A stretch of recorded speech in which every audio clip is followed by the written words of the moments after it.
A vast, diverse ecosystem covers much of Northeast Indiana, and one woman, Carrie Vrabel, is teaching her unique ability to forage for edible wild plants out in 21Country. Northeast Indiana has an amazing variety of wild edible plants.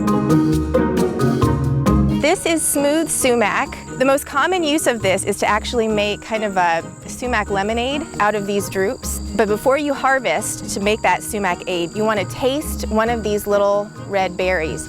And it should be really sour. So if you, ooh, that one's pretty sour.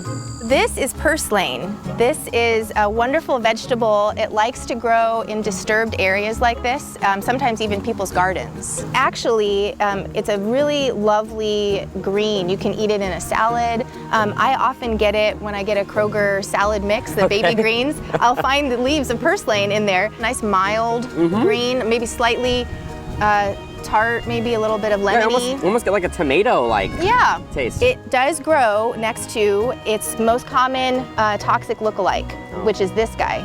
This is spotted spurge. This is wood sorrel.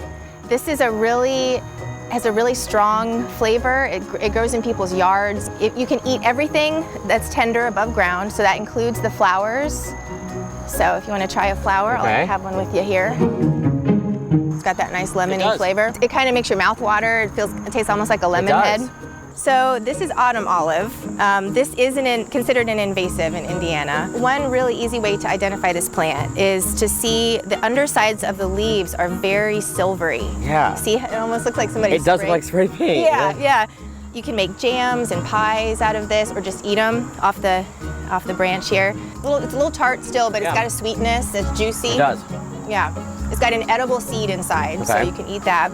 This plant is white snake root, and it is famous for being the plant that killed Abraham Lincoln's mother. These are pretty distinctive little white flowers, and it has these sort of triangular, egg-shaped almost leaves here. They're opposite leaves.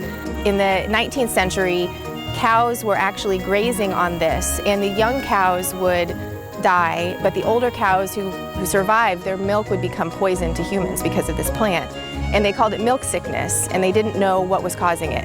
So they really didn't figure out that this plant was the culprit until the 1920s. What kind of caused you to decide, hey, this is gonna be my career too, not just a passion project? Yeah, I've always loved being outside ever since I was a kid. And like I said, my family's from Kosciuszko County, out in the country. I loved the feeling of being able to start to recognize what I was seeing and know what I could and couldn't eat. And it made me feel like I live here, like this is my home, and I have familiar faces around me all of a sudden, you know, and it felt empowering to know what I could eat if I had to. Kind of the mindset of, empowering yourself with information, right? Yes, exactly. Year-round, you can find things to forage here, and there's so much beautiful green space in this part of the country, and I think we're really lucky that we have the opportunity to have a place like this to learn about these plants and to make relationships with them and to connect to, where we come from, really. Gabe just does it all, including going out in the wilderness and eating plants, I suppose. Well, we should also note the public is not allowed to harvest edible plants and fruit from county parks.